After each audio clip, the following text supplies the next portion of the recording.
like sharks around the entire room, pressing extra hard while you're intoxicated. Push, push, push. Close, close, close. Follow up, follow up, follow up, and then follow up some more. You find out that the whole underlying factor is to get somebody to give you their money by deceit. And when I look back on the purchases I made, talking 15,000 here, 40,000 there, wow. 5,000 here, people would spend thousands just in hopes of getting a picture with the man.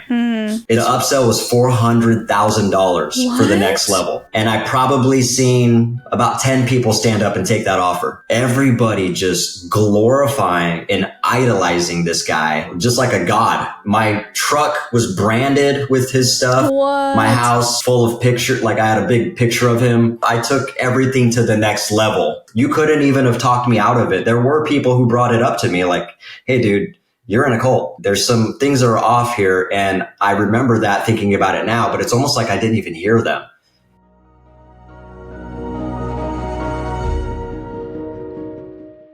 Hey, my name is Shalise Ansola. And I'm Jonathan Rosales. And this is Cults to Consciousness, where we discuss leaving high demand religions or organizations and finding healing and independence through awareness and true individual sovereignty. If you're only listening and you want to see all three of our faces today, go to our YouTube channel at Cults to Consciousness, where you can like and subscribe. Boost that algorithm, guys. It helps us so much, and it helps us get more exposure for our guests who are coming on and sharing their stories. Remember to leave those comments, those words of encouragement. So today's guest, we are focusing on the community part of the intro instead of a religion. I know it's been a long time. We have done it in the past, but it's been a while. So today we're focusing on a course, something that really has this MLM type of structure and is taking advantage of hundreds and probably thousands of people. And we are going to be referring to this specific leader by his last name only as Cardone. He is a self-proclaimed billionaire. He's a business coach, real estate coach, and he has all these courses. So I brought on my husband, Jonathan, today because he is very much into the financial side of companies and how that works in the real estate game. So I wanted to have his opinion on as well. Did you want to say anything? Yeah, well, also, I mean, besides the obvious finance stuff that I'm into, the cult-like element that I think is fascinating about having a modern day cult, how do people get away with it in today's day and age, is they go to self-help. So that's something I feel like we need to lean more into on the channel, is seeing how modern day cult leaders are formed via self-help, because people that are interested in the self-help are the idealistic people. They're the ones that want to better themselves. And then before you know it, it's the boiling the frog. They're in this weird thing that's kind of turned into something that was not what they initially expected, all because they just wanted to better themselves. So I wanted to join in on this one to kind of do a dive into that. Yeah, so today's guest was actually a part of this community and these classes, these seminars, spent hundreds of thousands of dollars in this group, and he's going to be coming on and talking about how this group functions like a cult. So thank you so much for joining us, Ben John. Absolutely. It's my pleasure, and I'm really excited to be on here. Like I said, I'm a firm believer that things are supposed to happen when they should, and this is a great example of one of those times. Yeah, we just put out a call to our people on social media, and we're like, hey, we want some people who are in something a little bit different other than religion. We said New Age, but then you popped up into our Jot form, and we were happy to talk to you because this is something that needs exposing, just like Jonathan said.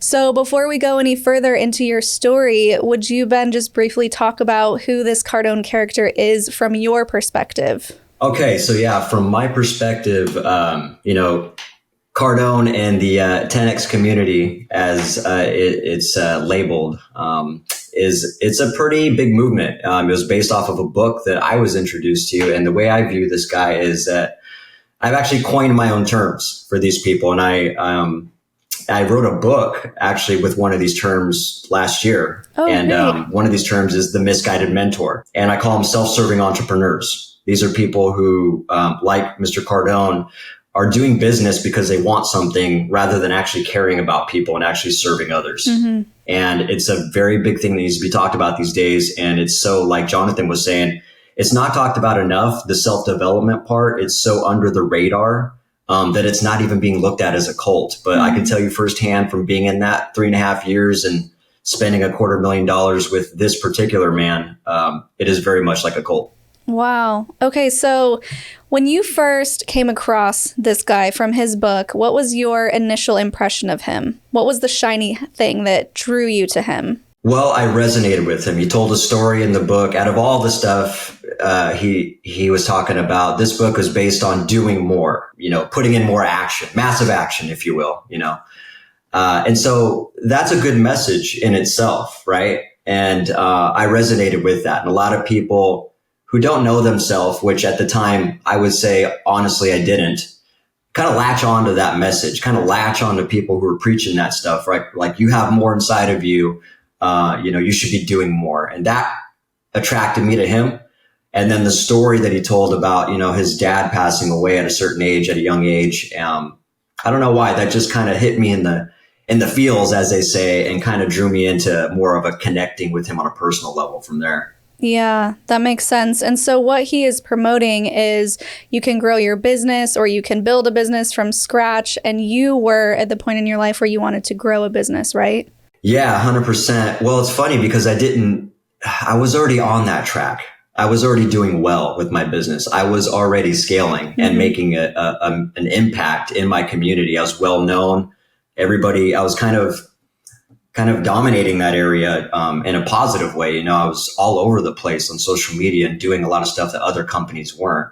So I was already doing that. It was almost like he planted the seed in my head, actually. I wasn't doing enough, which is unique. And then with that message, I think it's important for me to note this about that book.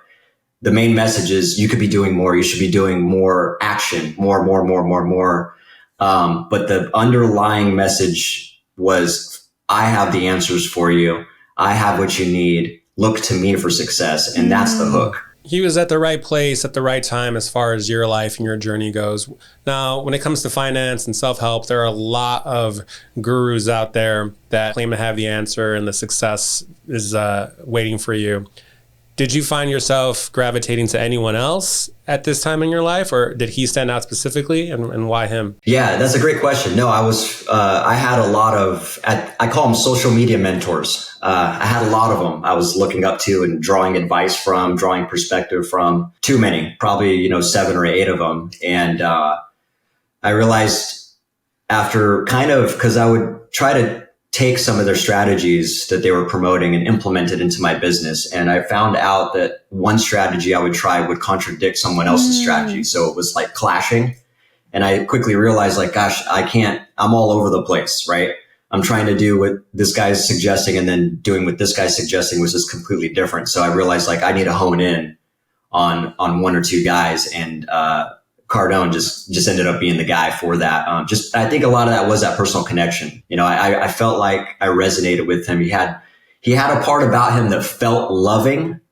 And again, that's part of the hook. I feel like, it comes in the form of love, but then it turned into something else once I got involved. Yeah. Yeah, that makes sense. Okay, so with the specific book that you were reading, was there any sort of promise? So I know a lot of cults have this promise. Maybe it's eternal life, or the best eternal life, or something that hooks you in and makes you really fall for anything because you want that promise. Did he give any sort of thing like that in his book? I'm almost certain he did. It's been, almost 4 years now since I read that book. And, I got so engrossed in it that I bought like 50 copies of that and was promoting that to other people as well. That's how deep in the Kool-Aid I was. But yes, I'm almost certain now. What's funny is I took a quick glance at it after I was enlightened to this cult-like environment I was in when I was throwing all those books away. And I kind of just skimmed through just a couple sentences, and the way it was worded, I was like, wow, this is put in such a way that he wants you to chase him for the answers, him for the success. Right. He's got everything I need. So I'm almost certain I could probably read that book now and break it down for exactly the good and the bad. Oh, that's so interesting. And that's something that happens so frequently in these cults. They make you feel worthless. And it's basically like you don't know you have a problem until they show you there's a problem and give you the solution. So you Right. probably didn't think you weren't doing enough until they're like, hey, you're not doing enough, but I can tell you how to do more. Is that kind of how it felt with you? 100%. Yeah. It was more of a speed thing too, like, hey, not only are you not doing enough, but you're not doing it enough fast enough. And so it was like those two things combined just made you feel like, yes, like you're not living your purpose, like you're not living your full potential. Potential is a very dangerous word. When you just drop that word potential, I realized you automatically put that person behind the 8 ball. Like you already put them behind and like they're lacking something. Mm-hmm. Well, it's interesting too, is that, I mean, you could replace cult leader with the term salesman, and be very similar attributes. You have to be charismatic. You have to be willing to convince people of an idea. So, but what's interesting about it, I find, is that to grow your own business in a way, you have to be a salesperson yourself. So he's kind of teaching you how to be more like him while you're revering him. So while you were reading the books and you were proselytizing the 50 books that you have, you're handing them out, preaching. So funny. Are you finding yourself becoming a better salesman like him or like him in that way? 100%. I went from one extreme to the other, and I went from the dark side to the light. So I have my own businesses. I just converted one of my other businesses into 3. So I'm on my 4th business. Wow. And I've done very well for myself, which is why also you can't put me in a box of me not being successful or jealous or hating and all that stuff that they like to hide behind. But what Cardone would teach was a lot of the same stuff everybody, the modern day, the self-serving entrepreneurs teaching. That's be aggressive, push, ask hard questions, negotiate, close, follow up, and then follow up some more, almost to the point where it's like borderline harassment. I teach the exact opposite of that now. So I went completely from that side, which is what sales should be, which is why, unfortunately, when someone thinks of sales, it is kind of equated with something negative. And I'm hoping to change that. I'm trying to change this industry. And the way I'm trying to teach now is that you don't need to push. All you need to do is give them a great experience, give them all the information that they need, answer all of their questions, and leave them alone. Yeah. Right. If they ever become interested, you've already done your job. They know where to find you. You do not need to push. Yeah, I remember I've done some sales in my past too. And that was exactly my approach. Door-to-door sales. Door-to-door sales, yeah. I used to sell alarms. Nice. I used to go and just knock on doors. And you have 3 clear customers. You have the yes, the no's, the maybes. And the no's, you want to just leave them alone. The maybes, you're there to offer something that they might not have known.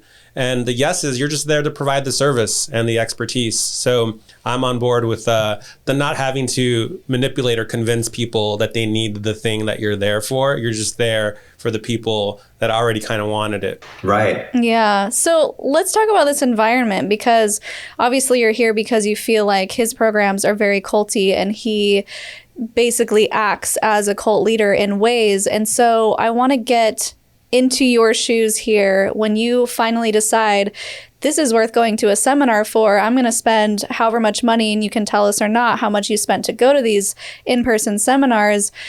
What was the environment like that kind of drew you in? How do you feel like it was culty? Gosh, we could talk about what it felt like, and then we can back it up and kind of tap into the statements and the type of mindset that got me there in the first place. Sure.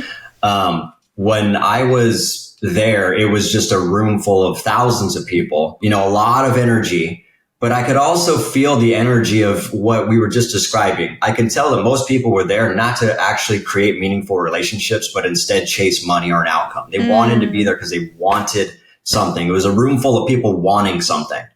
And it was the wrong type of environment. And the way that I seen everybody just glorifying and idolizing this guy, to the point to where he could just do no wrong, just like a god. I'm not even kidding.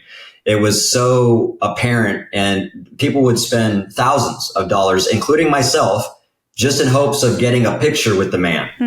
It's pretty wild. Well, I think there's something to be said too about we're talking about in your journey, the right place at the right time. One of the things we find in our interviews with a lot of these cult survivors, the cult itself has to be here at the right place at the right time in history. The circumstances have to be ripe and ready for this to even happen. So I feel like this self-help hustle culture generation that we're in was just ripe for all these, you mentioned the room is just kind of buzzing, but social media, they're hungry, they want to be better, they want to do better, they want to grow their business. They're all kind of just probably feeding off each other, which now you have that echo chamber thing going on. And you have that energy, that feeding frenzy of like, we're all hustling together. Easy to fall into. Oh, 100%. And it's easy to get engrossed in that when you have a room full of that energy you're talking about where, like you said, a feeding frenzy, that just exacerbates when you're around that community. And this is also why some of these were like 2-3 day events. And it's so funny looking back on this now, a lot of times, a lot of the purchases, the big purchases I made were at the end of a 3-day event. They went hard at the end of the event. Not only that, they would get you all loaded up with alcohol. This is thought out very well. They would get you exhausted all day through an event, right? Multiple days. And at the end of the event, they would have sales reps just like sharks around the entire room, pressing extra hard while you're intoxicated. Not the best time to be making purchases. And when I look back on the purchases I made, talking 15,000 here, 40,000 there, Wow. 5,000 here, they were mainly all when I was kind of I don't drink now, but back then I was drinking, and those purchases were mainly made during those times. Yeah. Yeah. So they're getting you in this altered state of mind. And we talk about this too. Cults often control your food, your sleep. And this is a way of getting you sleep deprived, keeping you up all day, that high energy environment. I imagine, tell me what this is like, but I imagine people like jumping up. Maybe there's some clapping involved. Maybe Absolutely. there's like, turn to your neighbor and do this and like write down and journal this. Like I've been to some of those, and it's not to say they're all cults, but I think it's important to recognize the cult patterns within them so that you don't end up taking a wrong turn. And in your case, spending so much money. I mean, what were the things you were purchasing for $40,000 or $20,000? Just promises of business growth primarily. Just, hey, you need this program. You need in order to scale and get to the next break point. It was like there was always another level. No matter what you bought and did, there was always another level, and it seemed like there was never an end to it. Just like Sounds like Scientology. Which I forgot to mention in the intro, and you're going to get into this in a little bit. I don't want to dive in too much right now, but you found out that Cardone is a Scientologist, and you started to recognize the patterning and how it was kind of modeled after Scientology, which is really, really interesting. We've covered that quite a bit on this channel, but let's go back to the environment. So when you first walk in, I found that people who we've interviewed from groups such as this, whether it's NXIVM or even just MLMs in general, when they first go into these seminars, there is a little bit of red flag that goes off and you're like, this feels a little weird. I don't really want to jump up and down and high five my neighbor. I don't know. I just kind of want to learn things and be on my way. And then eventually you kind of like relax into it. Was it the same for you? Yes. And a matter of fact, talking about red flags and ignoring my intuition and ignoring my conscience, it's easy for me to look back now because it's almost like that character, that person is gone and it was like shedding skin. I'm a completely different person now. So I feel like Neo in the Matrix. I always make that reference, but I can literally see everything that happened to me and what's going on with people right now. Red flags. So I didn't notice the red flags I did, but it wasn't something that was like in my face. Mm-hmm. I didn't consciously ignore it. Without getting into a spiritual conversation, the spiritual moment I had 2 weeks prior to actually publicly coming out of Cardone community in the 10X community, there was this moment where I was kind of being told to sit down and pay attention to all the red flags that I ignored over the few years. And it was like a flash in front of me, all the moments at once that I ignored. So it was quite a shock to me. And then it put me back in time where it was like, oh, wow, I did remember that feeling off, feeling weird, simple stuff to very obvious stuff. Let me give you an example. A simple thing of where I seen Cardone huck a pen at the DJ's head like a fastball pitch. And no one's seen this. It felt like nobody's seen this but me. But it literally just missed his head as he was turning his head and went right by him. And I'm not kidding. It was so fast, it probably would have took his eye out. And his reaction after he did it, I seen it. And he was just like looking around, seeing if anybody looked at him. And it was just so weird to me. You know, that's a small example, but there's some other examples. This is wild. I got to tell you this just because this is important. And it's not because when I came out of this, I had a bunch of other colleagues still in it and I was reaching out to them. Well, one of my colleagues, this is not my story, but I believe her and she has no reason to lie about this. She was telling me about a red flag she ignored. And his wife, Cardone's wife, was in a room talking to people. And they have this saying where everything that happens to you is your fault. And a woman stood up in the crowd and said, I was raped. Are you telling me that was my fault? And she flat out looked at the woman and said, yes. Oh. Nobody in the room left. And she was, my friend was telling me the story, sobbing, crying, because she was like, I can't believe nobody heard that but me. And I had to leave the room. But anyways, that happened. She has no reason to lie about that. And unfortunately, she's still in that community. Yeah, that victim blaming sounds a whole lot like Scientology as well. Are you familiar with NXIVM, the vow? I've heard of it, but I'm not familiar. So a lot of similar tendencies. We've interviewed Sarah Edmondson and also Mark Vicente. So catch those videos on the channel. This guy started a self-help group, found people that wanted to better themselves. Change the world. Invest money with me. The courses never end. And the big takeaway was that there's the intuition that has to be shut off. All the times that you feel the red flags, bury that inside you, look the other way. There's something wrong with you that you're not getting over this.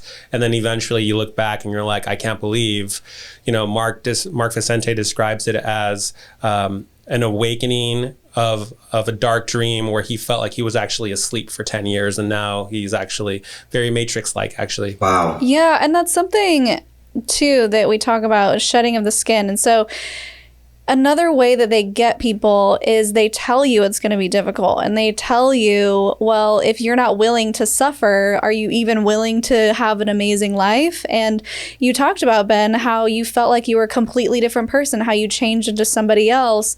So let's talk about that transformation a little bit. When you went in with these hopes, dreams, aspirations, goals, you're already very enthusiastic about your businesses and you're doing all the right things, but you just want more, you want to scale, which is totally understandable. A lot of us want that, right? We all want to do well. And so at what point did you start to notice yourself change, and in what ways were they able to change the person that you were? That's the scary part.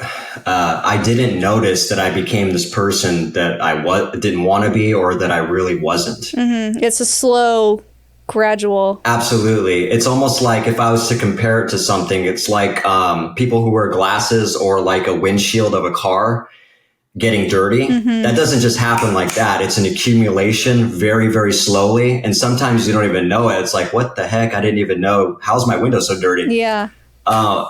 It's kind of like that. And I honestly didn't even know that I was so deep into it.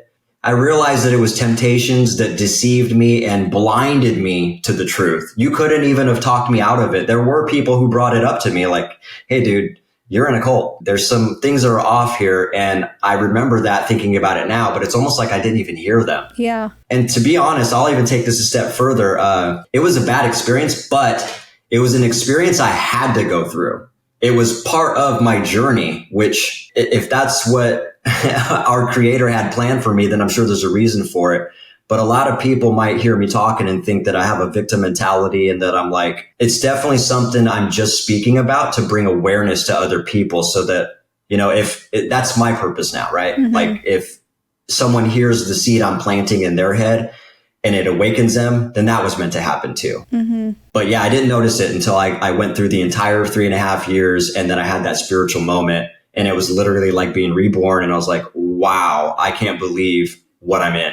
Yeah. So can you remember any of the actual teachings. So you're spending thousands of dollars on these courses, and that's molding you and shaping you into a different person. I'm wondering if you can remember anything that they're telling you specifically to, whether it's shut people out or, wake up at 3 a.m. and go to bed at 10, and that's the only way to be successful, and that has a toll on your health. What are these ways that they're changing you? So a lot of what they're teaching is the same thing that is used to get you into this environment in the first place. It's particular sayings. So, and by the way, we can talk about this a little bit more, but the reason I even got into it was because I didn't know myself completely. And so when you don't know yourself, you are open to pretty much adopt someone else's thought process and approach in everything. Mm-hmm. But it's sayings, like you need to get in proximity. You need to put yourself in, you need to be in the right rooms. You're the average of the 5 people that you surround yourself with. Those who pay attention.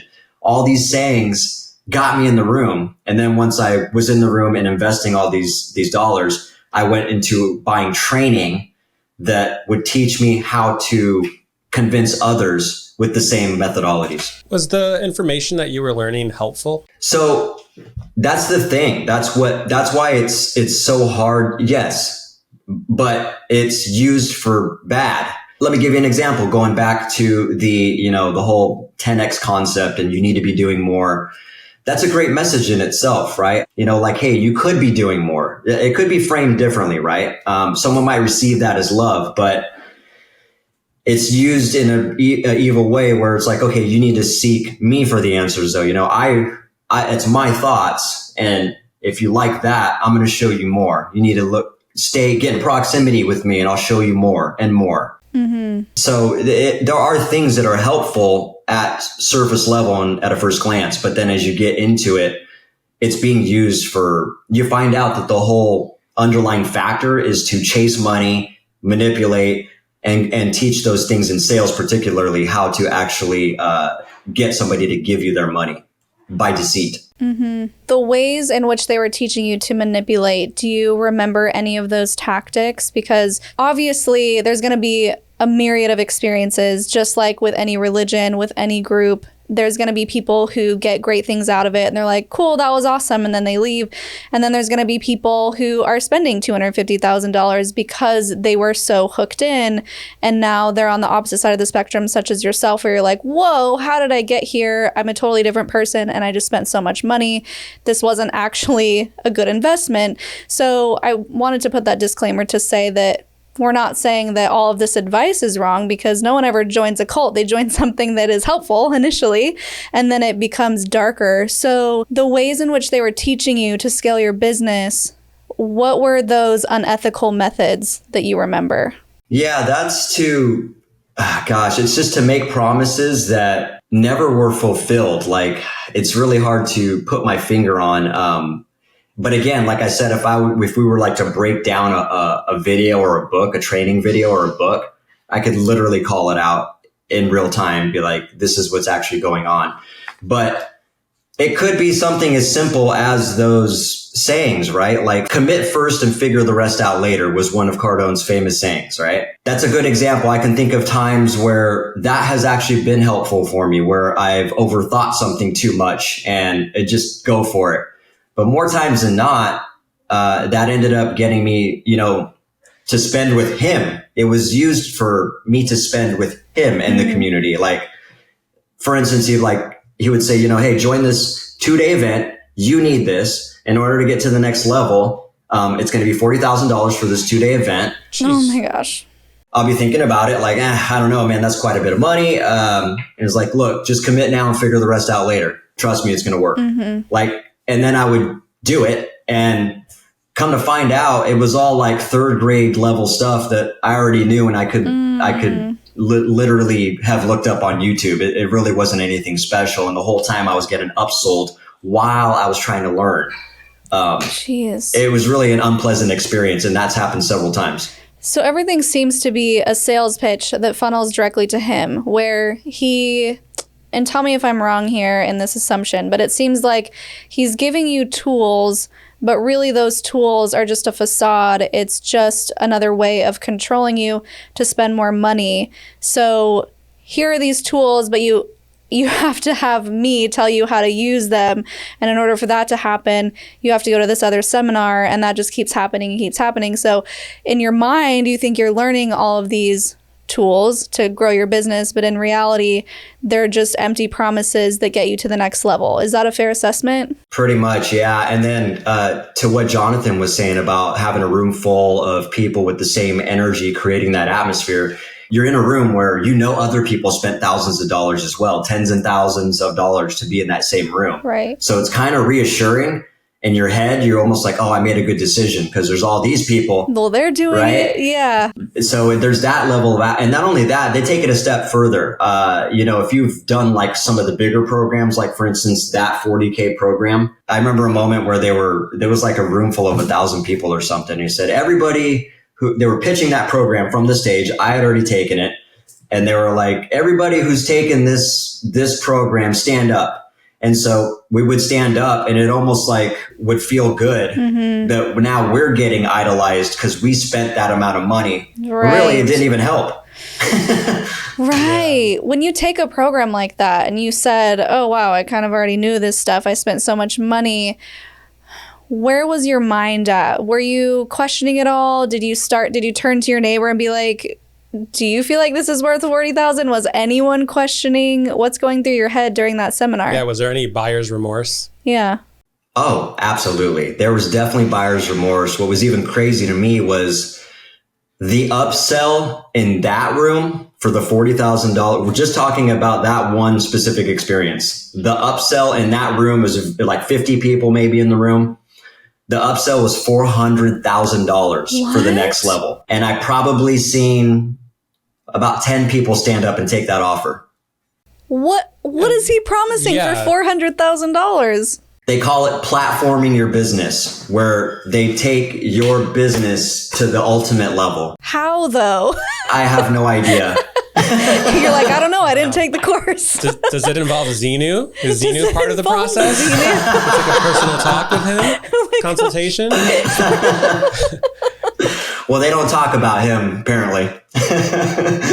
So, yeah, right. What was your personal experience like with Cardone? Did you have any specific anecdotes or moments that you remember? And what was his cadence like? What did he sound like? What was his presence like? So he sounded like he was very confident. He sounded like he was, he's a good speaker. He sounds like he is successful, right? But when I think about it now, those were something that really stood out to me because I was in the room with him several times in very close proximity. I have had pictures with him and very brief conversations with him. Also, by the way, he's the type of dude who would, if you invested a couple $100,000 with him, he would still charge you $5,000 to spend 10 minutes with him. Now, definitely not the type of leader I want, but his thinking about this experience, I could clearly look back. There was these moments where I was like 10 feet from him because I would always sit front row. I'm not front row dude. And I just remember these moments, like at least 3 or 4 times where he made eye contact with me and I could feel him. I could feel that he was actually lacking confidence. He just looked lost. He looked like he was hurting. Something was off. Interesting. I didn't know what it was. But now that I think about it and I look back, I can still see that look on his face and his eyes and like the depth of his eyes. He's hurting. He's so lost. He's so misguided. He is a misguided mentor and he's not happy. I don't care how much money he claims he has. Even if he does have that money, he's living in a mental prison. So, okay, maybe this is a good time to talk about him specifically then, and we can come back more to your experience. But you found out later that he is a Scientologist. And so from what we know about Scientology, they also say, give us your money, give us your money, give us your money, give us your properties, give us this, give us that. Do you think from this is of course speculation, we don't know, but do you think he was funneling all the money that he was getting to Scientology and maybe that's why he was a little disheveled, or what are your thoughts? Yes, I 100% believe that. As I I was deeply embedded in that community so much to where I lost my identity so much that when people saw my face, all they seen was 10X and they seen Cardone. My truck was branded with his stuff. What? I took everything to the next level. My house full of pictures, like I had a big picture of him. You did. Yeah, oh yeah. And if you look on my Instagram, you'll see me where there's a video I did where I went to the dump and threw all that stuff away. Yeah. And was that was actually pretty viral type video. Nice. Yeah. So with me being so deeply embedded, that's where I was going with this. The fact that I was so deeply embedded, you can imagine that I had a lot of relationships within that community, not just within the other colleagues that were in that organization, but people that just paid to go to the events. I would see them all the time. After I came out publicly about him and called him out, a lot of people were wondering what's going on. Hey, I got to know the scoop. And so with that, I found out some other things that people were like, hey, I heard this about him. Hey, I had this red flag come up for me and I ignored it. So yes, I didn't know he was in Scientology. I didn't even know what Scientology was up until about a month ago when I watched the documentary after finding out he was in Scientology. So you can imagine what kind of mind, jacked up my mind was from watching that. But, come to find out, he's got like 2 planes, 2 helicopters. I heard that he doesn't even own those things. The Church of Scientology owns it. He probably just leases it from them. But yes, I imagine a lot of that money is being funneled to him. He's being used as a influencer to draw this in. So do you think now is a good time then to parallel from what you just learned about Scientology, parallel Scientology to these 10X programs? Yeah, 100%. And one of the things, Scientology just blew my mind. And first of all, I started watching a couple videos of Cardone talking about Scientology. There's not many of them, so he's not very outspoken. And the couple videos that I did see him talking about it, you can tell that he really deflected a lot of questions that were being asked about Xenu and things like that, right? It's pretty wild, and again, the response to that is the response to everybody who comes out and says stuff. It's like, hey, these are all just haters. These are people that are jealous. These are people that are not successful. That's what they call people like me and people that are talking about things like Xenu and like, hey, can you give me some clarification on this stuff that seems a little weird? They really deflect, and he does that. One thing that is related to Scientology that I know now is one of my colleagues I had a 3-hour conversation with in Australia after this was telling me like, hey, she's like, I've never been in alignment with him. His aggressive, harassing style of selling is not us. I just kind of take the good from him and all that. But she told me that when I started coming out and publicly posting all this stuff and, not being afraid to call him out by name, she said that a couple people reached out to her from the organization, from the 10X organization and called her out and said, hey, we noticed that you're still following Ben, that you're liking his posts. What's going on with that? Like, are you in alignment with him? Like, hey, what's going on? And she had to like almost stand up for herself and be like, look, I can like whoever I want and I can befriend whoever I want. But they were pretty much insinuating that like, you should disconnect from him. Which for those who aren't familiar is a Scientology thing. When someone leaves the group, they are considered a suppressive person, an SP, and you are no longer allowed to speak with them or else you will be called into question. So I find it really interesting that a self-help group that is just about scaling business would also encourage people to disconnect from others who have left the group. Yeah. What really struck me as very unusual? When I did make the decision, or the day I did actually post a bunch of stuff publicly, primarily on Facebook and Instagram, I made a very direct and compassionate email for the community, letting them know. And I posted all this on my Instagram. It's all in my highlights, still there for everybody to see. You can literally watch my entire journey. It was very straightforward. I was like, hey, just want to let you guys know, I'm no longer in alignment with Cardone or the 10X community or anything you guys have ever taught me. Go ahead and cancel my email, just stop emailing me, all this stuff. I would also like to invite Cardone to come on Instagram live with me, just out of respect to have a conversation with me and tell me why he thought it was okay to teach me the things he did and why he teaches other people those things. Wow. I think that's the least you could do for me. Just since I've spent $250,000, thousands of dollars donated to your organization for free, got my daughter involved with it. I think that's the least he can do for me. I said, I ended it with love and compassion. Anybody could look at this email and see for themselves. They ghosted me. They blocked me. All of the big head people just started blocking me. Wow. Didn't even want, now, isn't that wild? Mm-hmm. It's interesting because you're threatening to them and you're threatening to their ideology. And that's also something that happens when someone calls out a group and leaves and you're still a part of that. It's almost, and I know because I've been there, it almost feels like your identity is threatened because you don't want anything to do with this person because maybe you're questioning, maybe deep down there's something where you also don't, it doesn't feel right, but you know that if you ask the person who left questions that you may have to go down this deconstruction road, which is not fun. It's better to be just completely ignorant, the blissful ignorance, if you will. And did you feel that way where you're like, oh, I don't know, I need to stay away from them because I need to stay focused? Can I also add before you answer that it's not a lot of times convenient for people to deconstruct at the moment. In a very real way. So even if they know like something's off about this, I'm not going to even touch that because it's just not an opportune time in my life right now to deal with the ramifications of what it actually means to deconstruct.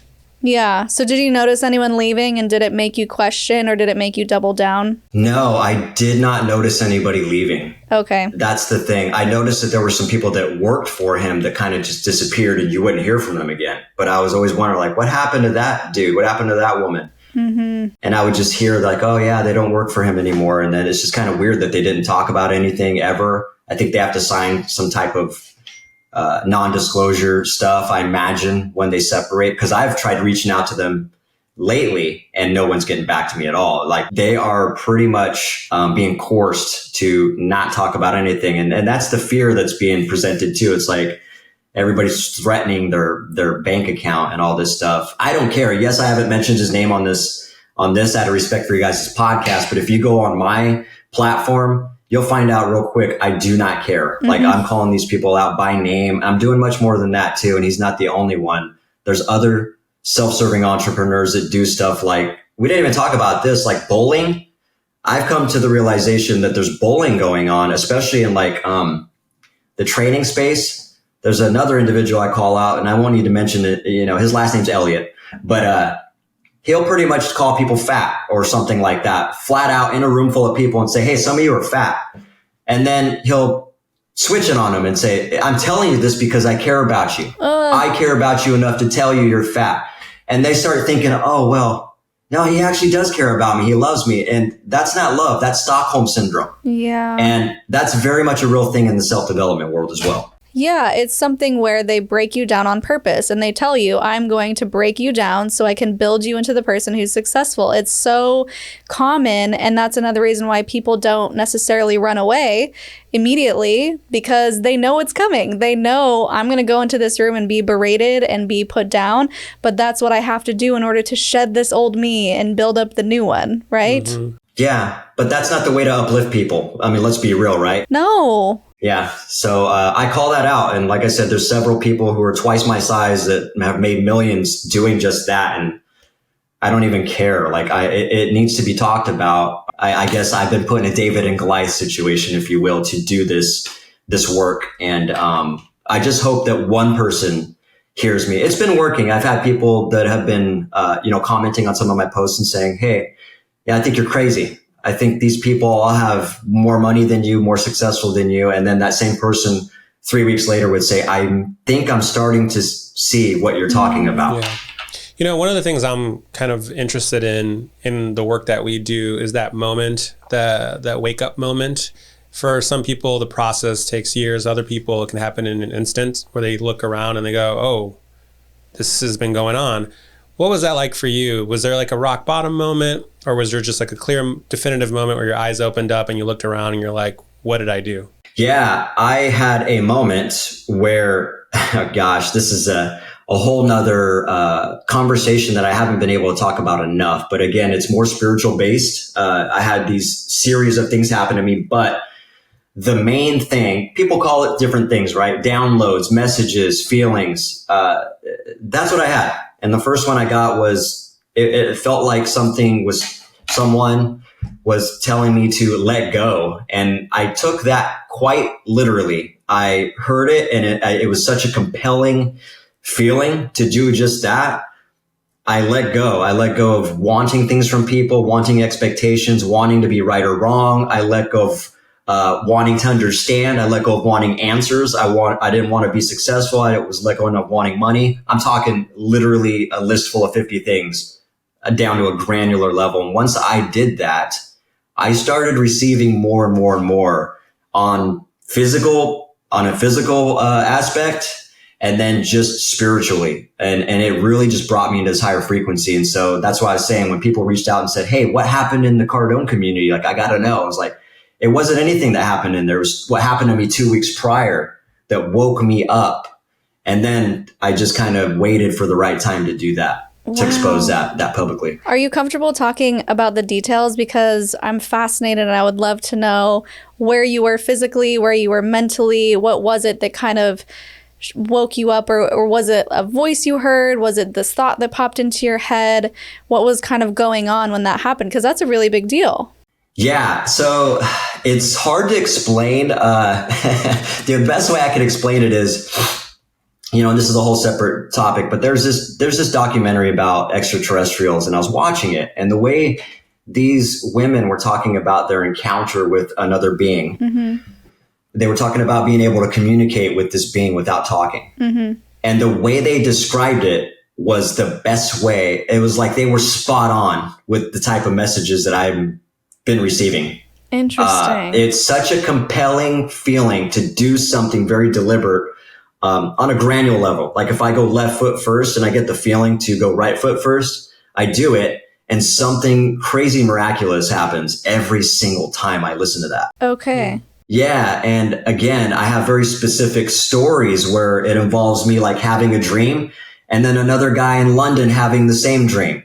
And then we share our dream. And then the next thing you know, we bring that dream to life. And then the thing that happened while we're actually fulfilling this dream in real life is even more remarkable. Like these things that started to happen that could never be a coincidence. It's like, oh my God. It's stories like that, that could be a documentary just in itself. It sounds like you're utilizing your intuition again. 100%. And that's exactly what I've come to realize now, is that, if you don't know yourself, you start taking temptations. And when you take those temptations to do things that are not in alignment with you, you get deceived. And like I said before, you get blinded, and you lose the conscience to do what's right.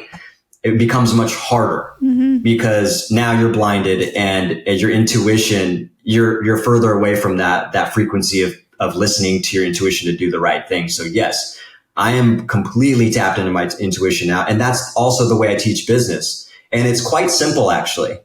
Instead of overthinking a process, I'm like telling people, even when you're being pitched something or sold something, just pay attention to the person that's selling to you.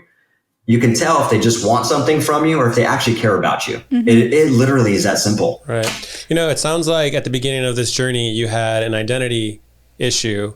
And then at the very least, what you took from all of this was that you found yourself. Yes, absolutely. And, I thought I was having this conversation with my girlfriend. I said, hey, I think everybody's that gets caught up in stuff like this, or pretty much ends up inviting anything that's not in alignment with them, is out of fear. And then she said, I think it's actually something before that. And then that's why I just brought up not knowing yourself. She said, I think people just don't know themselves. And I thought about it, and I was like, wow, you're actually right, because you start with not knowing yourself, and that invites all the fear, all the doubt, all the uncertainty. And this is the exact thing that people prey on.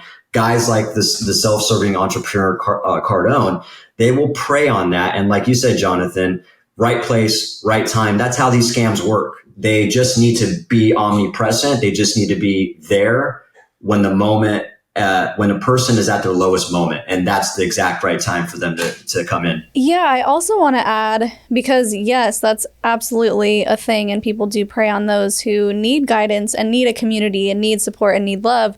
I also want to point out it can happen on the opposite end of the spectrum, where cults prey on people who are successful and do know themselves. They just make them think they don't know who they are.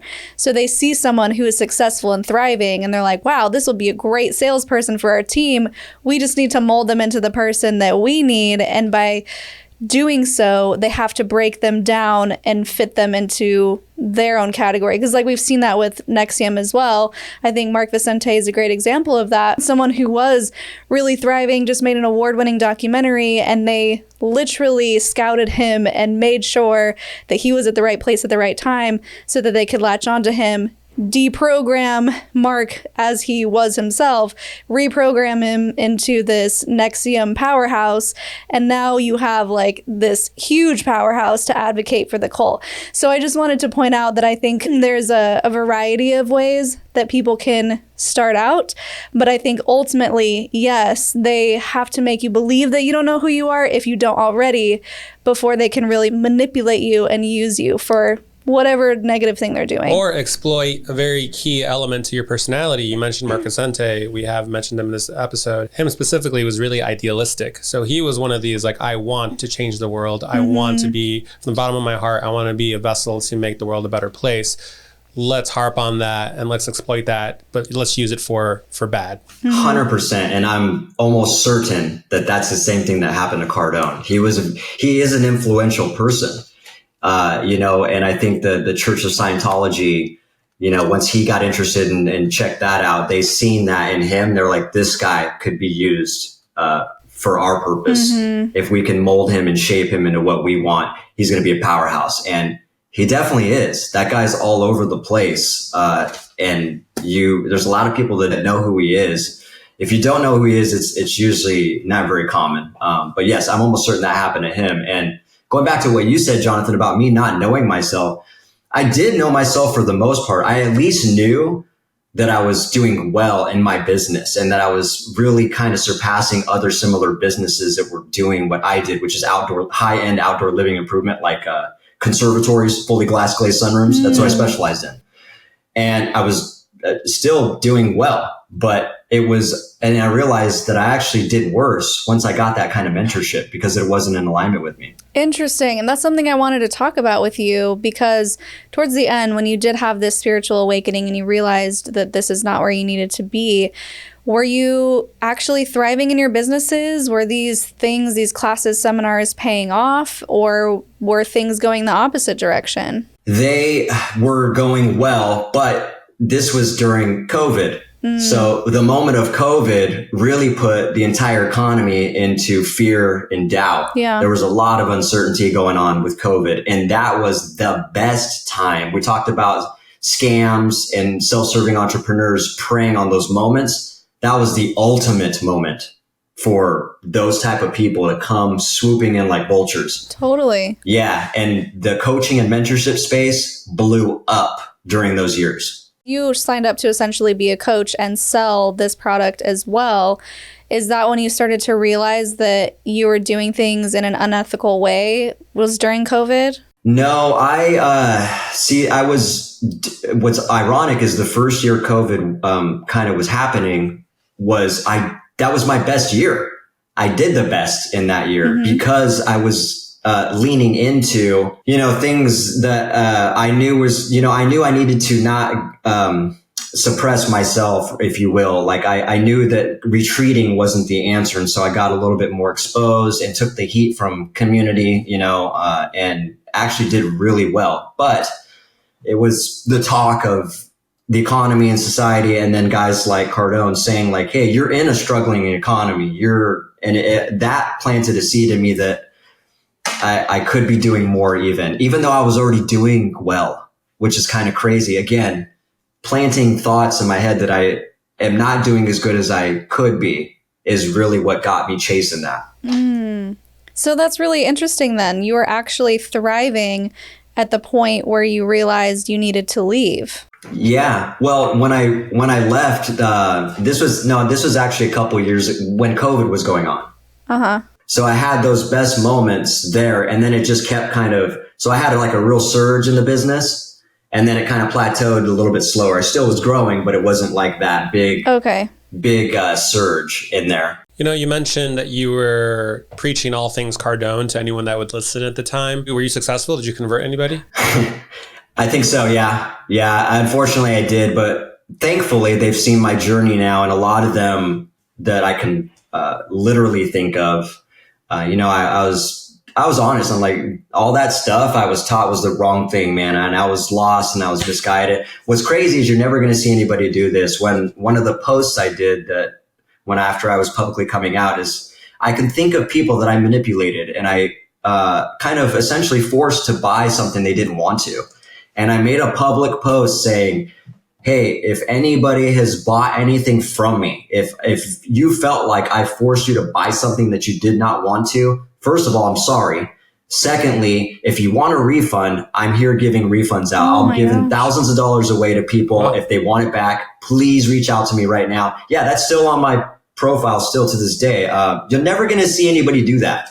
And that was important to me. Commend you for that. It's awesome. Yeah, I was dead serious. And what's funny is nobody took me up on the refund. And the few people that actually did have that conversation with me, I was honest. And I told them like, hey, I just wanted your money, man. Like I was not being genuine. And almost all of them were like, well, I'm glad I did make that purchase now, because if you're not that person anymore, I like this person. I'm really happy that I made the purchase now. But, it is what it is. Nobody actually took me up on that. Wow. I just have to applaud you for that accountability, because that's a really big deal. Number one, just admitting you're wrong publicly. Number two, having those hard conversations. And then number three, giving your own money back to these people.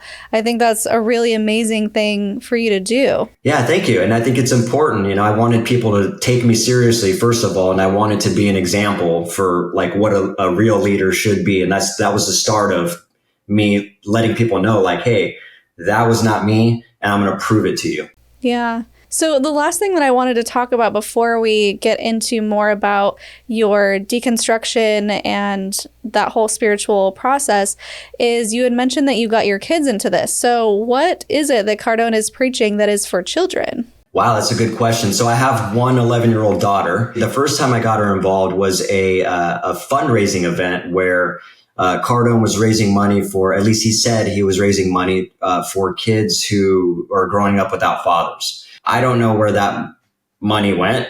We raised $2 million that night. It was a very private event, probably a couple hundred people in the room. Some big names were there, a couple professional basketball players and a few things like that. She was there. It was a cocktail party. And she got to... That was the night I seen him throw something at the DJ's head. It's funny. There was this one moment that me and my daughter talk about. She hops on Instagram lives with me all the time too, because I love getting her. Yeah. It's one thing to listen to me talk about it, but listening to a child's perspective of things is, you can't argue that, right? They see things for what they are. So there was a moment there where Cardone was just like, hey, if you want to just come and give me cash. At that point, I already spent like $5,000 donated. And I pulled out $500 and gave it to her and said, hey, go run up to him and give him this. And she talks about this experience. We did a little Instagram about this. She just remembers him grabbing the money like out of her hand really fast and just putting it in his pocket. Like no big deal. And we broke this down. Yeah. It was almost like being ungrateful. She describes it so perfectly. She was like, it was so weird how he did it. And we talked about just like, it's so unprofessional. It's like, this is supposed to be a fundraising event and you're just putting money in your pocket. Yeah. It seemed really weird. Mm. Yeah. I didn't even answer your question. There's a program, we talked about 10X, right? Mm-hmm. A 10X Kids version where they're teaching the same things business-like to kids. So to answer your question, they have a whole entire program now just for kids. And I bought the program where it's like a daily training type program for your kids. They can log in, you can track their progress. So interesting. Did you feel like it was helpful or good for your daughter? Yeah, there was some, it wasn't all bad. Like I said, I think what's even crazier though, after I stepped away not too long ago, a couple of months ago, she admitted to me, she was like, you know what? I'm so glad that you didn't get me deeper into that, Dad, because I didn't want to do it. Oh, And then she was telling me the training. Oh, this is important to note, actually. She was saying that the answers, they would ask a question and it's multiple choice. And what she knew to be the right way to answer it, the ethical way to answer it, she answered it. And the system kept saying, no, you got it wrong. Do it again. And she, in her mind, that was the right way to answer it. The real way to actually care about people and answer it. She was like, I thought that was weird. I kept trying to pick that and the system would not let me. And they kept saying I was the wrong answer. And it made me pick something that I didn't want to. so they are actually grooming kids to be little unethical monsters. Pretty much, yeah. You are a stand-up dad. Some of the themes that I'm kind of catching on. Did you have a pretty solid relationship with your father? No. He split when I was like 3 and pretty much abused in all the ways you can imagine my entire family. So no, did not have a relationship with him, which is one of the reasons I connected with Cardone in the book, because he lost his relationship with his dad at a young age too. Not in that manner, but still separated and didn't have that father figure in his life, which, yeah, that led to a lot of stuff. So it's funny you mentioned that, because that's one reason why I ended up being like, I was very misguided as a kid in juvenile detention at my daughter's age, 10 years old to 14, in and out of juvenile,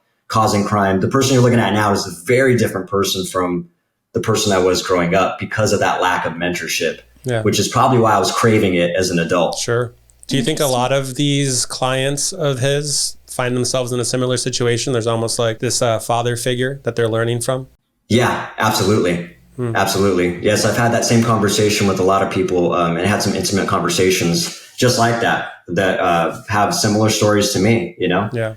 And different variations. But yes, that's a very real thing. Well, I'm very happy for you that you feel secure in who you are now and that you've found your footing and that you're a great dad. And I'm going to be a new dad myself here in a couple of months. And you know, these interviews really hit both Shalise and I in very real ways now more than ever because of parenthood right on the horizon. So just know we've kind of given you some flowers, but just you deserve all the flowers for claiming who you are and just wanting to be a good person. I really appreciate that. And you know, what I got to say is for me, my life is not even about me anymore. I'm literally living to serve other people, almost to the point where I care about other people more than myself. And a lot of people don't believe me when I say that, but I have shown that with my frequency and consistency, and I'm going to continue to do that with my frequency and consistency. I'm really excited because the next book I'm writing is going to be, the first book I wrote was The Misguided Mentor. And what I didn't realize was when I wrote that, I was a misguided mentor. And I talked about how I got into that mentorship with Cardone and like a part of I talked about childhood and all those things I got into.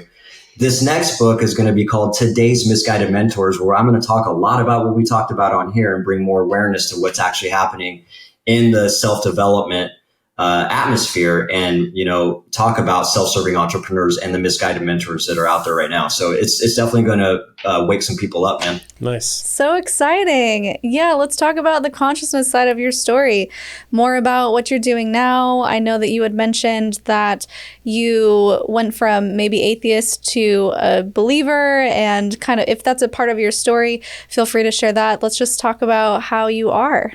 Like in my book or right now? Well, right now, like how are you doing, Ben, in this moment, having left this only, you know, not that long ago, a couple months ago, right? Yeah, no, I'm glad you asked me. So I always tell people, and I still feel this way, my life is pure excitement. Like even when doubt and fear try to creep in, it's so clear what's happening and it just gets deflected so easily. It really is no worry. You know, I've had a lot of things come at me extra hard in ways that most people would not be able to endure. And I've only been able to get through that with a smile on my face and positivity because I just know that I'm tapped in and have, you know, just for lack of better words, I have a direct relationship with our creator. Let's put it that way. Call it whatever you want. It's 100% true. And yeah, going through that experience that I mentioned, where I went from not believing and to knowing 100% in like a 4-week period, that there is a creator out there and there's something much more beyond this earth that people don't realize. That's a very real thing. And living your life that way is the ultimate way to live. You don't get caught up. And that's why I keep talking about deceptions and deceit, because a lot of people think this is it. They only believe what they see. There is much more. Ever since I've had this connection, I've had communication with my sister who's been passed away for 5 years. That's crazy. There's connections I've been making, a drawing that I did when I was 10 years old, saving my daughter's life overnight 30 years later. Like just remarkable things like that. And then the dream I told you with the guy in London. And there's just, you can't make these type of stories up. So how is my life and how are things? They're fantastic. It's what I've been waiting, the way I wanted to, it's my authentic version. And I've been waiting to be this person I'm about to be 41 in just a couple of days. Thursday, I'll be 41 on the first. Nice. Thank you. So yeah, it's quite remarkable. That is amazing. Well, congrats on that. I love that you're so tapped in your own unique way, and there's no one telling you how to be or how to do it. It's just all intrinsically through yourself, through your intuition, through your own connections. I think that's really beautiful. And that's the consciousness and the awareness that we always talk about on this podcast, is what works for you. And it's okay to be different than someone else who may work a totally different way, and that's what works for them. So I'm always just commending anybody's process, as long as it's not hurting someone else, as long as they're not being controlled and manipulated by whether it's an idol or something in that capacity. I just think it's so great that you found what works for you. Yeah, thank you very much. I appreciate that. And the last thing I feel like I must talk about is, because you can imagine once this was happening to me, I wanted to scream from the rooftops and shout it to everybody. It was almost like I was being told, like, hey, you're not going to do that. You're going to settle down because you're meant to actually be able to connect with people. And if I start going on this massively spiritual talk 24/7, I think I'm going to lose my connection with people. And what's interesting when we're talking about cults is I've told people what's happened to me. And the one people that are like hyper religious, I realize there's a difference between religion and spirituality now too. And there's some people who are really trying to get me to like read a Bible or go to church or do this or do that. And I've never read a Bible in my life. So I've told them I have a direct relationship already with our higher power. And it's almost like some people believe that that's not possible. And I'm just trying to tell them, like, I promise you, yes, it is possible. And if you think that is not possible, then you're blinded as well. And you're being blinded by religion, perhaps. So, on the aspect of religion, I think it's important to note that you really just, going back to your conscience and intuition, just really feel how it feels. If it's got control in it, it's got fear, that's not from our higher power. Yeah, that's very interesting. Jonathan and I both kind of lean in that direction as well. Just having a relationship with a higher power without any sort of religious intervention is what makes us happy and feel fulfilled. I think it's great. Whatever works for you, like I mentioned. And if you don't feel like you need the Bible, if you don't need religion, and you are thriving and doing well and helping others, I think that's, at the end of the day, all that really matters. But of course, that's only my opinion. So everyone's welcome to their opinions. Yeah. Well, a lot of people try to, they have expectations. They're like, hey, if you are claiming to be tapped into the Holy Spirit or this or that, you should behave this way. You should be doing this. Yeah, stipulations. Yeah. And what I realize is like, hey, your journey is your journey. Like my journey is my journey. And if I was to explain to you my journey, I'm literally following what I'm being told to do. Or, I told you I received downloads and all that. So everything's been working out for me. Why would I mess that up now? I'm not going to do anything myself. That's for sure, because I've proven that did not help me. And I'm going to listen to what's been helping me, and it's not hurting anybody, and it feels like it's the right thing. Yeah. Yeah, and that's all we can do is do what feels right in the moment, and maybe you'll change your mind, maybe you won't. I think that's the beauty of it too, is just being open to whatever comes our way. And just like you were open that initial aha moment when you got that download and you realized I need to let go, and you were able to listen to that and follow that. And obviously that was the right thing for you, because here you are, you're doing great, writing books, doing all the things.